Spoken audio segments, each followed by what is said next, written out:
Muy bien, quería hoy compartirles, siempre siguiendo un poco la línea de estos últimos domingos, acerca de Felipe, que lo llamé un varón del equipo de Dios.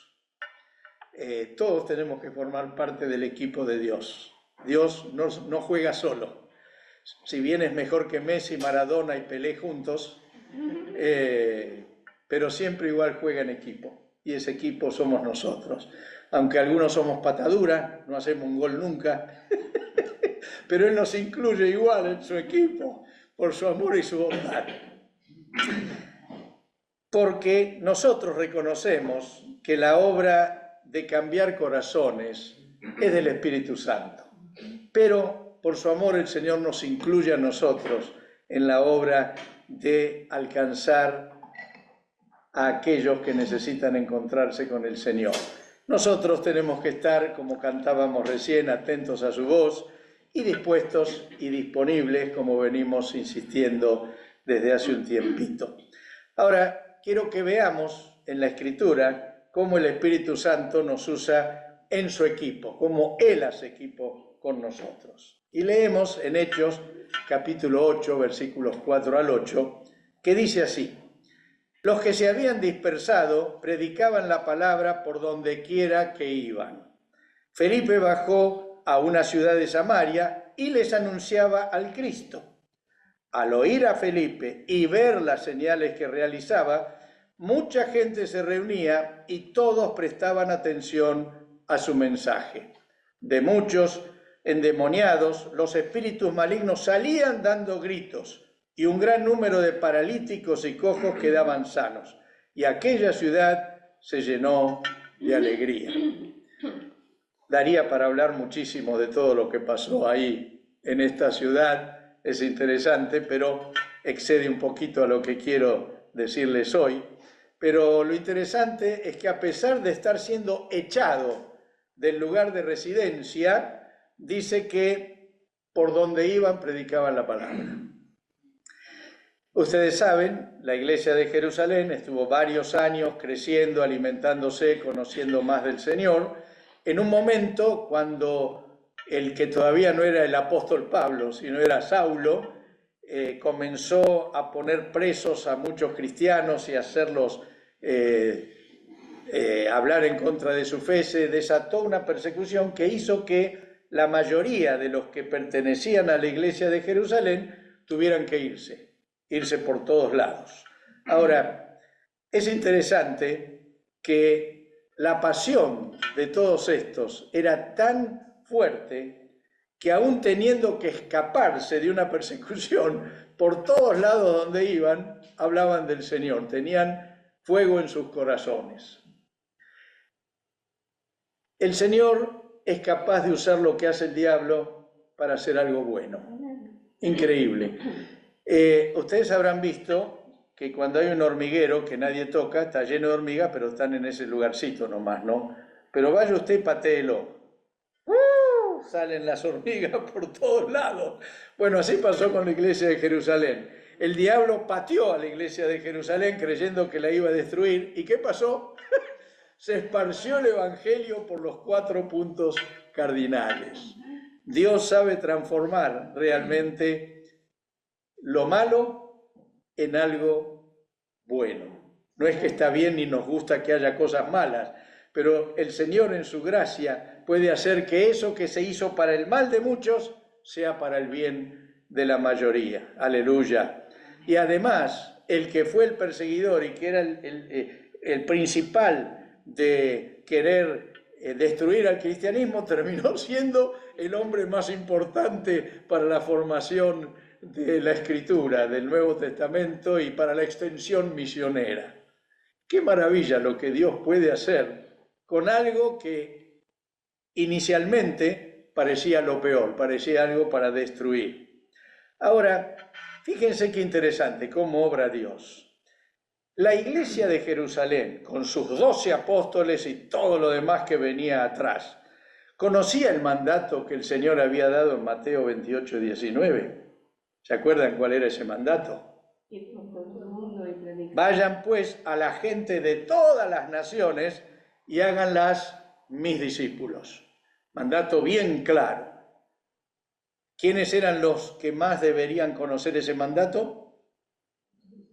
Los 12 apóstoles y la iglesia de Jerusalén. Se había formado, ellos habían palpado a Jesús, lo habían visto resucitado, se había presentado, Él los había mandado. Sin embargo, por casi 8 años no salieron de Jerusalén. Y se ve que el Señor tiene algunos métodos bastante extraños para nosotros, para hacer que su voluntad se cumpla. Claro, yo nunca haría lo que hizo Dios, pero Él es sabio y no nos hace caso a lo que nosotros pensamos, sino que hace lo que corresponde, ¿no? ¿Por qué una iglesia llena del Espíritu Santo como era tenía este mandato sin cumplir? Yo no me lo imagino porque no tengo respuesta, pero sí tengo una pregunta. ¿Nos pasa lo mismo hoy a nosotros? Esa es la pregunta que me hago a mí mismo, no es una condena a otros.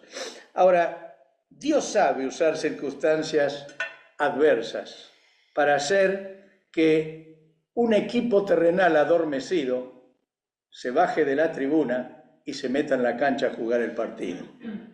La verdad que en la tribuna somos todos técnicos. ¿Por qué no cambia este? Pero este, ¿por qué no corre más? Este se pierde gol, pero hace pase. En la tribuna todos somos los mejores directores técnicos. Pero cuando entramos a la cancha, el arco queda lejos el otro. Y además todos la juegan tan bien que nunca agarran una pelota. Es muy distinto estar en la cancha jugando que estar en la tribuna. Pero evidentemente Dios sabe cómo meternos en la cancha y sacarnos de la tribuna. Además, en la tribuna uno puede estar mirando tranquilo, tomando una coca o comiéndose un pancho, pero en la cancha no tiene más remedio que correr y jugar.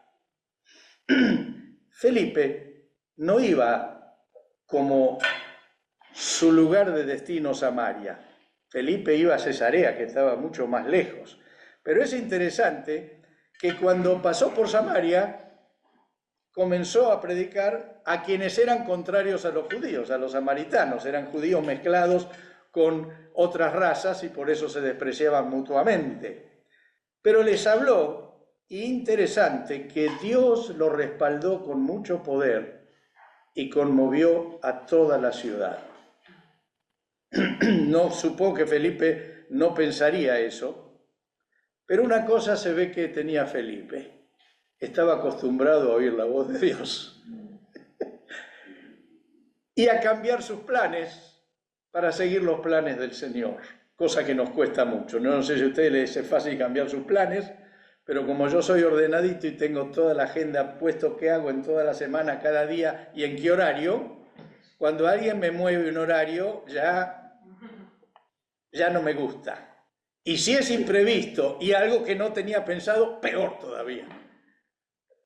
Pero se ve que Felipe, además de oír la voz de Dios, estaba dispuesto a cambiar sus planes. Tenía que seguir a Cesarea, pero la urgencia de lo que pasó allí evidentemente lo hizo cambiar. Y gracias a eso hubo un enorme avivamiento ahí en Samaria.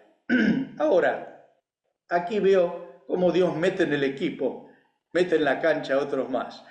Si fuera Felipe, con todo lo que pasaba, entonces imagínense, dice la Escritura que los paralíticos se levantaban, los rengos se quedaban bien, los ciegos veían, dice que los demonios salían dando grandes alaridos, así que era toda una conmoción social. Tuvo más poder que un mago que tenía a todos lo seguían a este mago, un tal Simón, porque hacía cosas de magia, pero que eran reales, no eran ficticias. Y hasta ese se convirtió. Así que era una revolución. Diga la verdad, ¿se necesitaría de alguien más? Sin embargo, dice la Escritura, Hechos 8, 14 al 17, cuando los apóstoles que estaban en Jerusalén se enteraron que los samaritanos habían aceptado la palabra de Dios, les enviaron a Pedro y a Juan. Enviaron a Messi y a Cristiano. Los dos mejores que tenían, los mandaron a jugar el partido. Si yo fuera Felipe, le diría, muchachos, ustedes se quedaron ahí piolitas, ¿qué vienen a hacer acá? Pero no. Dice, estos al llegar, oraron por ellos para que recibieran el Espíritu Santo, porque el Espíritu aún no había descendido sobre ninguno de ellos, solamente habían sido bautizados en el nombre del Señor Jesús. Varias cositas para ver. La primera, interesante, vienen dos delanteros de los que hacen goles y son recibidos muy bien por Felipe, porque evidentemente ellos comenzaron a orar y la gente empezó a recibir lo que llamamos el don de lenguas y a pesar de todo lo que había pasado, no lo habían recibido. Uno dice, pero Felipe, ¿qué hiciste? ¿Cómo con semejante poder de Dios de todo lo que pasó no habían recibido el bautismo en el Espíritu Santo? Alguien escribió mal la Biblia. Sin embargo, se ve que Dios siempre, aunque uno tenga mucha gracia y haga muchas cosas bien, quiere que juguemos en equipo. No quiere llaneros solitarios, no quiere personas que hagan solas y que sean los magos que hacen todo, sino quieren que trabajemos juntos con un mismo fin para la gloria de Dios. Dios usó a Felipe para que muchos enfermos quedaran sanos y fueran liberados. Los samaritanos creyeron el mensaje, se bautizaron y recibieron el Espíritu Santo. Pero necesitaban una experiencia mayor, que es lo que la Biblia llama el bautismo en el Espíritu Santo. Son dos puntos diferentes. Una cosa es todos cuando nos convertimos, todos sin excepción, cuando uno acepta realmente a Jesús en su corazón y aún da el paso de bautizarse, tiene la presencia del Espíritu Santo en su vida. Otra vez hablaremos de ese tema, está demostrado por las Escrituras. Pero hay una experiencia que todos necesitamos para que los dones fluyan y se ejerzan, y es lo que la Escritura llama el bautismo, la llenura del Espíritu Santo, que es una experiencia aparte y que nos habilita para entrar a los dones del Espíritu Santo. Es interesante que por medio de Felipe no pasó esta experiencia y Dios demuestra que aún usándonos maravillosamente con señales, prodigios, Él quiere trabajar en equipo y que todo ese equipo, más aquellos a los quienes el equipo asiste, sean transformados a la imagen del Señor. Nunca perdamos esta visión en nuestros corazones. Es interesante, yo digo, en Lucas capítulo 9 cuenta que cuando Jesús se propone ir a Jerusalén, se quiere hospedar con los samaritanos y no lo reciben. Y entonces, ¿qué hace Juan? Señor, ¿quieres que pidamos fuego del cielo de manera que los queme vivos?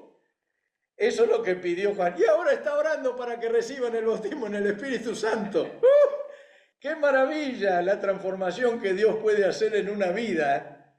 Cuando te llama y te mete en la cancha. ¿Qué podían hacer en Samaria viendo todo lo que estaba pasando? ¿Cuántas veces habrá pensado Juan, y yo que pedí que a esto los queme vivo el Señor? Interesante, realmente. También hay algo que el Señor nos hace ver, que doctrina y poder tienen que ir juntos. ¿Qué quiere decir con esto? Si Felipe hubiera solo predicado y no pasaba nada, el mago que estaba ahí hacía magia, iba a seguir siendo el más oído. Pero evidentemente el Señor, a través de Felipe, demostró que el poder de Dios era mucho mayor que el poder del diablo. Y leí algo que me hizo mucho bien en estos días.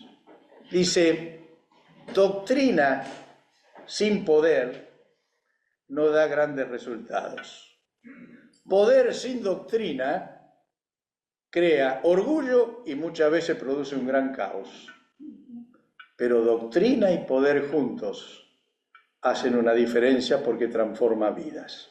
Podemos hablar de esto en otro momento, no es el tema de hoy, pero es muy importante que además de poder hablar a otros, tengamos en nosotros la fe, la convicción de que Dios quiere obrar milagros y maravillas.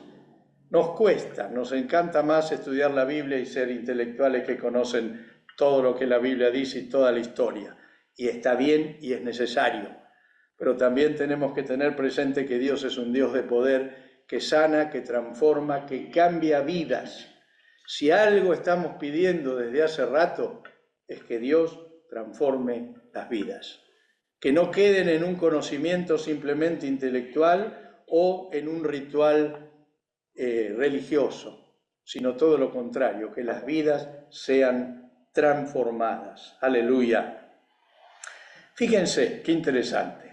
Los apóstoles estaban acostumbrados a no salir de Jerusalén. Estaban metidos ahí por años y años y no salieron, no predicaron en todos los alrededores.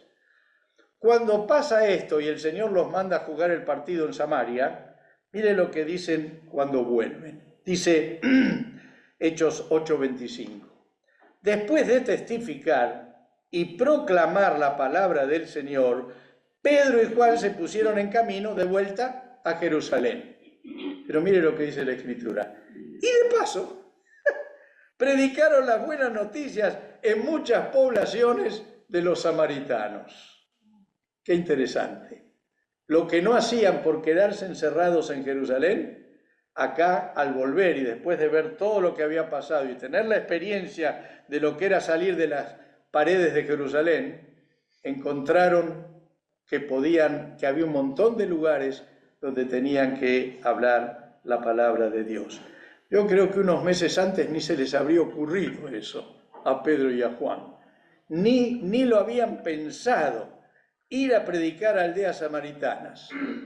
Pero, como siempre decimos, el Señor nos sorprende y sin anticiparnos, sino que nos mete directamente en medio de la necesidad y ahí tenemos que trabajar. Ahora, pregunta. Si uno fuera un consejero de Felipe y le vendría a contar el avivamiento y lo que estaba pasando con los samaritanos, ¿qué le aconsejaríamos? ¿Qué le parece? ¿Qué le aconsejarían ustedes a Felipe? Yo no tengo duda de lo que le aconsejaría. Dice que el equipo que juega bien no se mueve. ¿Cómo? Que el equipo que juega bien no se debe tocar. Bueno, algo así le diría yo, que se quede para organizar y adoctrinar a los nuevos creyentes. Imagínense, toda gente ahí que no conocía nada de Dios, de golpe tiene todas esas experiencias, son llenos del Espíritu Santo, hay fuego, hay ganas, se han sanado, se hablan unos a otros de las maravillas. ¿Qué hay que hacer con toda esa gente? Ayudarle, adoctrinarlos, enseñarlos, formarlos como empresa, como iglesia. Interesante, pero nos olvidamos de algo. Que el Señor es mejor estratega que nosotros y que tiene ideas muy distintas a las que tenemos nosotros. Mire lo que dice Hechos 26:30. 8:26-30. Un ángel del Señor dijo a Felipe: ponte en marcha hacia el sur por el camino del desierto que baja de Jerusalén a Gaza. Si supiera Felipe lo que pasaría en Gaza, lo que pasa en Gaza hoy, ni se lo habría imaginado. En ese momento no estaba lleno de palestinos peleando con israelitas. Felipe emprendió el viaje y resulta que se encontró con un etíope eunuco, alto funcionario encargado de todo el tesoro de la Candace, reina de los etíopes. Este había ido a Jerusalén para adorar y de regreso a su país iba sentado en su carro leyendo el libro del profeta Isaías. El Espíritu dijo a Felipe, ven que Felipe siempre está atento a la voz de Dios, ¿no? Acércate y júntate a ese carro. Felipe se acercó deprisa al carro y al oír que el hombre leía al profeta Isaías preguntó: ¿Acaso entiende usted lo que está leyendo? Ahora, si yo hubiera sido Felipe, no sé si le hubiera dicho, ¿cómo me voy a ir? ¿Cómo me voy a ir con todo esto que está pasando acá? Pero la Escritura no dice nada de eso, dice que emprendió camino, como diciendo, si Dios me manda, Él sabe lo que hace. Y eso indica una actitud de entender que Dios sabe más que uno y que por mucho que entendamos lo que creamos entender lo que está pasando, Dios entiende mucho más que nosotros y haremos bien realmente en obedecerle. Para peor, lo manda de una ciudad en avivamiento a un desierto.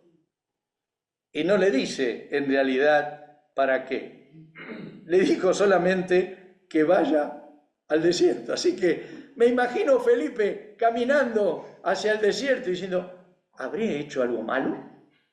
¿Tendré que confesar algo? ¿Para qué me habrá mandado? Imagínese caminar por donde no hay nadie. De golpe, ve una caravana y el Señor le dice, acércate ahí. ¡Ah! Me habló, otra vez me habló. Porque me imagino que se estaría preguntando, ¿qué hago yo en este desierto? ¿Entendí bien la orden? ¿No me habré apresurado? Pero, ¿no le pasa alguna vez eso? Cuando se lanzó a hacer algo y después dice, uy, ¿para qué? ¿Cómo metí la pata? Debía haber pensado un poquito más. Ahora me gusta, los evangelistas son personas especiales. Todos ellos son personas muy especiales.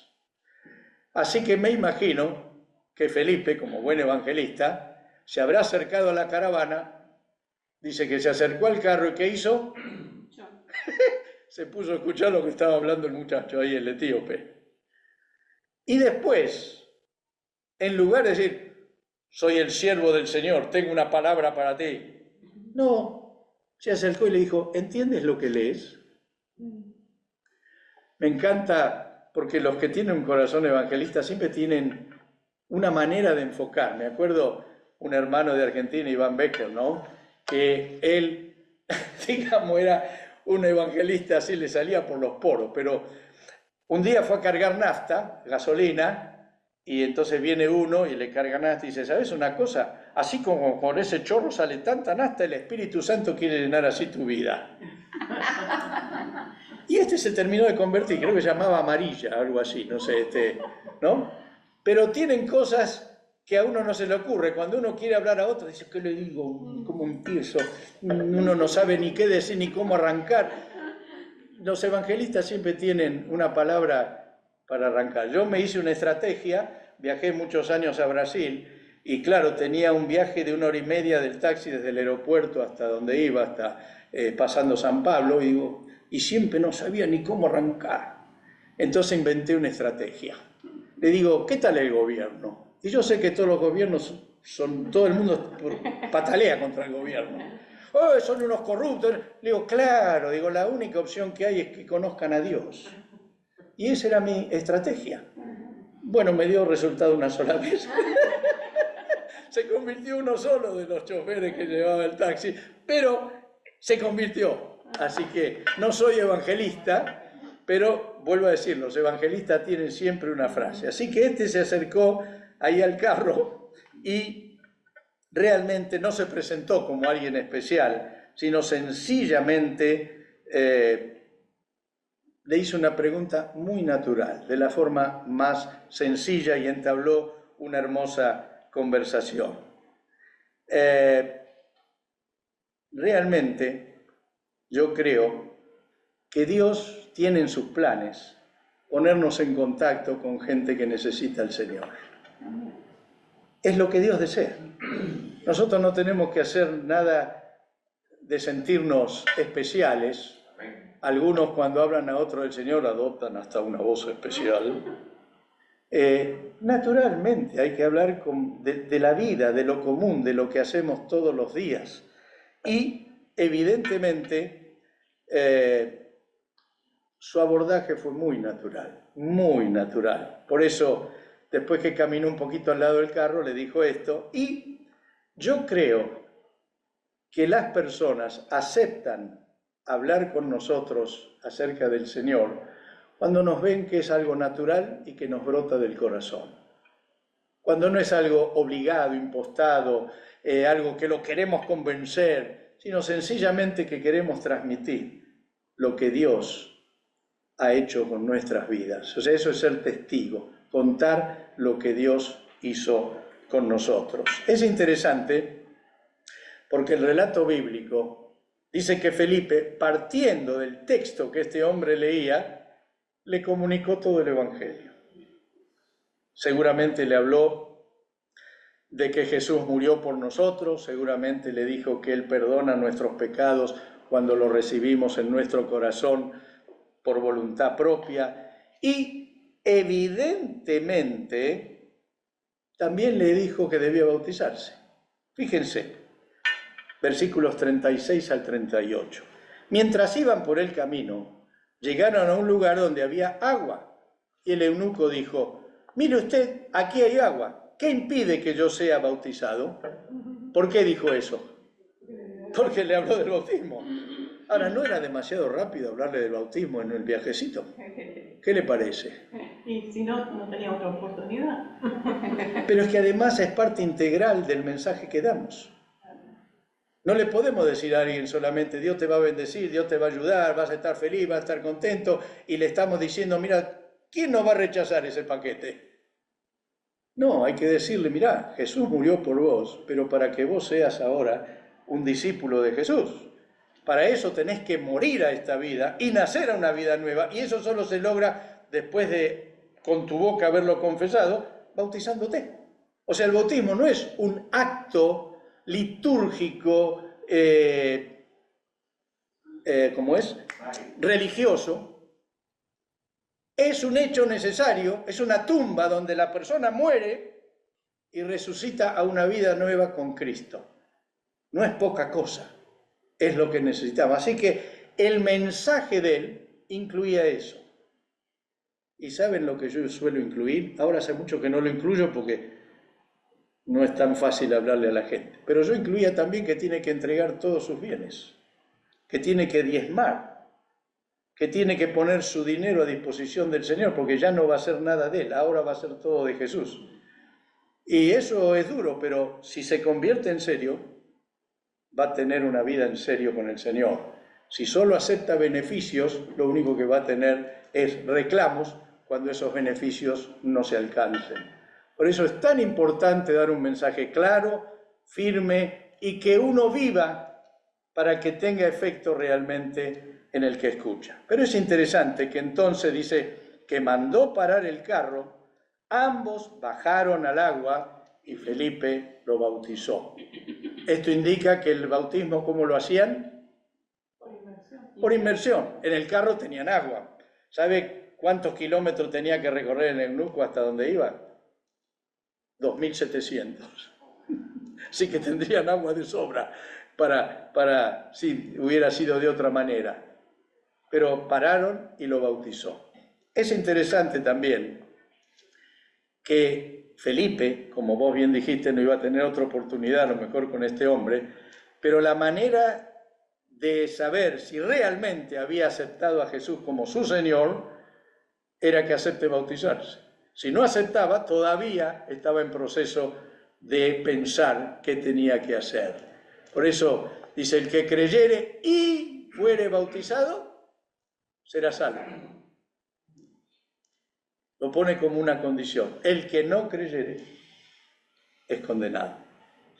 Ahora, dice el versículo 39, y el funcionario no lo volvió a ver a Felipe, pero siguió su camino lleno de alegría. Aleluya. Se convirtió en serio.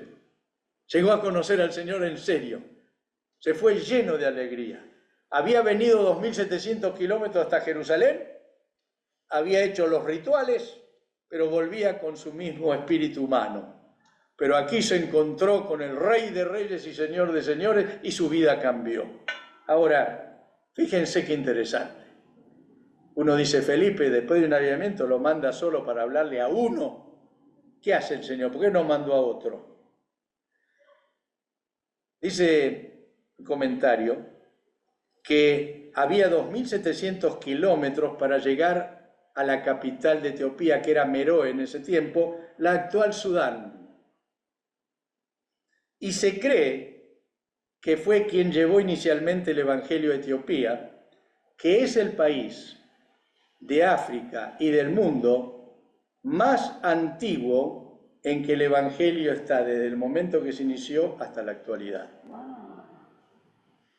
Yo dije, a ver si esto que leo no va, así que me metí en internet a ver, y ahí decía que Etiopía tiene mayoría cristiana y después siguen los musulmanes, pero todavía sigue siendo de mayoría cristiana. Es el único país del mundo, el más antiguo, no el único, porque creo que Armenia fue el primer país que se declaró cristiano en el mundo. Pero el que tiene desde ahí hasta hoy, sin interrupción, salvo un pequeño periodo, creo que en el siglo X, de mantener el cristianismo. Qué estrategia la de Dios, ¿no? ¿Por qué habrá sacado a Felipe? Para hablarle a uno solo. Se ve que Felipe estaba para convertir multitudes, pero algunas multitudes como en Samaria y otras con uno que llevaba a convertir a las multitudes. Maravilla, solo Dios sabe hacer esto, solo el Señor. Evidentemente, la obediencia, la buena disposición y completa disponibilidad de Felipe pudo ser usada por Dios para llevar el Evangelio a toda una ciudad y también a un solo hombre en el desierto. Y además contagiar a sus mayores, que eran los apóstoles, para que prediquen por todos lados de camino de vuelta a casa. Aleluya. Creo que Felipe ni se debe haber enterado, porque en ese tiempo no tenían WhatsApp, ni email, ni celulares, de lo que pasó en Etiopía. Él lo único que supo, y habrá orado por este hombre para que Dios lo mantenga fuerte. Pero, ¿qué hizo Felipe? Después de bautizar al etíope, dice el versículo 40, pasó de pueblo en pueblo anunciando la buena noticia hasta llegar a su destino final, a Cesarea. Fíjense, en la medida que iba viviendo, en la medida que iba viajando, en la medida que iba trabajando, comunicaba el Evangelio. No pasó lo que pasó en Samaria, pero seguramente muchos habrán conocido al Señor. Ahora, es interesante que partió de Jerusalén con destino a Cesarea por la persecución que iniciaron en Jerusalén Pablo y los judíos, pero su obediencia, su disponibilidad, su disposición permitieron que sea útil para llevar tanta gente a los pies del Señor. Ahora, miren qué interesante. Hechos 21, 8 y 9. ¿Qué relata Hechos 21? Dice que 20 años después, no dice 20 años, pero es la cronología cuando uno sigue el Nuevo Testamento, Felipe estaba viviendo ya definitivo, asentado allí en Cesarea, con 4 hijas que también profetizaban, doncellas, dice, ve que no eran casadas. Yo imagino que era soltero cuando viajó hasta Cesarea y ahí se casó, tuvo 4 hijas que las 4 siguieron al Señor. Pero, ¿a quién hospeda Felipe? A Pablo y a Lucas. Dice así, Pablo y los que con él estábamos fuimos a Cesarea, está contando Lucas en Hechos, y entrando en casa de Felipe el evangelista, que era uno de los 7 de Jerusalén que fueron elegidos en su momento, posamos con él. Este tenía 4 hijas, doncellas, que profetizaban. Es muy probable que esta fue la oportunidad en que Felipe le contó a Lucas lo que pasó en Samaria y lo que pasó con el eunuco, con el hombre de Etiopía, porque no se habían visto antes. 20 años después, estando ahí, se ve que Lucas tomó nota de todo esto y hoy lo tenemos registrado en los Hechos de los Apóstoles. Cómo Dios teje.